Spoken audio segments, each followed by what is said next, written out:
வணக்கம் மக்களே. இந்த வீடியோவில் நம்ம ஒரு சோகமான செய்தி தான் பார்க்க போகிறோம். 33 வயதில் அகால மரணம்.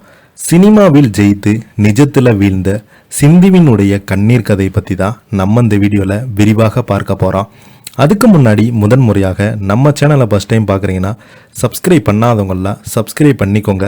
பெல் பட்டன் சிம்பல் அமைக்கி நம்ம சேனலோட நோட்டிஃபிகேஷனை எனபிள் பண்ணிக்கோங்க.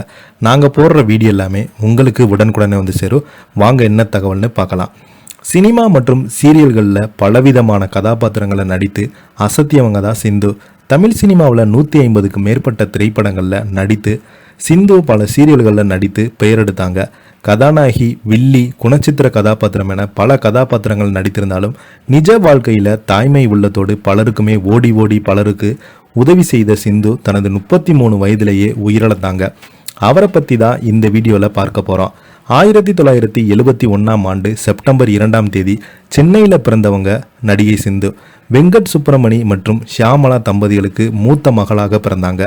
இவருடைய தம்பிதான் நடிகர் சஞ்சீவ். தன்னுடைய 18வது வயதிலேயே சினிமாவில் நடிகையாக அறிமுகமான சிந்து கிட்டத்தட்ட 150க்கு மேற்பட்ட திரைப்படங்களில் நடிச்சிருக்கிறாங்க. 1981ஆம் ஆண்டு பி வாசு இயக்கத்தில் வெளியான பொன்மனச் செம்மல் என்ற திரைப்படத்தில் ஜெய்சங்கருடைய மகளாக வில்லி கதாபாத்திரத்தில் நடித்து அனைவரையுமே வியப்பில் வீழ்த்திருந்தாங்க. அதன் பின்பு விஜயகாந்த் மிகப்பெரிய அளவுக்கு வெற்றியை தேடித்தந்த புலன் விசாரணை திரைப்படத்தில் சிந்து என்ற கதாபாத்திரத்திலேயே நர்ஸாக நடித்திருந்தாங்க. அதைத் தொடர்ந்து அர்ஜுனுக்கு ஜோடியாக பாட்டாளி மகன் என்கிற திரைப்படத்தில் நடிச்சிருந்தாங்க. சிந்துவுக்கு மிகப்பெரிய அளவை பெயரை தேடி தந்த படம் என்றால் இணைந்த கைகள் திரைப்படம் தான். இந்த படத்தில் தண்ணீர் லாரிக்குள் மலையோர குயில் கூவ கேட்கேன் என்ற பாடல் மிகப்பெரிய அளவில் வெற்றி பெற்றது. சிந்துவினுடைய திரைப்பயணத்தை ஒரு திருப்புமுனையாக அமைந்தது என்று சொல்லலாம். அந்த படத்திற்கு பின்பு அடுத்தடுத்து கதாநாயகியாக நடித்து வந்த சிந்துவிற்கு திடீரென சினிமா வாய்ப்பு குறைய தொடங்கியதால் ஆஹா என்ன பொருத்தம், சூர்யா பார்வை, நம்ம ஊரு ராசா, பிஸ்தா போன்ற படங்களில் நடிச்சிருந்தாங்க. குணச்சித்திர கதாபாத்திரத்தில் வில்லி, அண்ணி, அக்கா என்ற போன்ற கதாபாத்திரங்களில் நடித்திருக்கிறாங்க.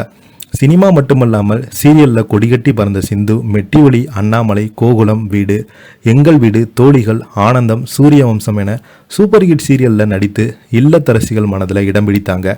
சினிமாவில் நடித்து கொண்டிருந்த போதே ரகுவீர் என்பவரை திருமணம் செய்து கொண்டாங்க.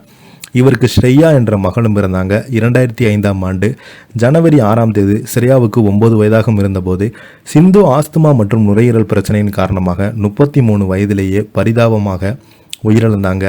2004ஆம் ஆண்டு சுனாமியால் பாதிக்கப்பட்டவர்களுக்கு ஓடி ஓடி உதவி செய்தாங்க. பாதிக்கப்பட்டவர்களுக்கு உதவி கேட்டு வீடு வீடாக அலைந்து வந்த நிலையில் திடீரென உடல்நலம் பாதிக்கப்பட்டு மருத்துவமனையில் அனுமதிக்கப்பட்ட நிலையிலேயே உயிரிழந்து போனாங்க. சிந்து மரணத்திற்கு பிறகு தன்னுடைய அக்கா மகள் ஸ்ரேயாவை வளர்ந்து அவங்களுக்கு திருமணம் செய்து வைத்திருந்தார் சஞ்சீவ் அவர்கள்.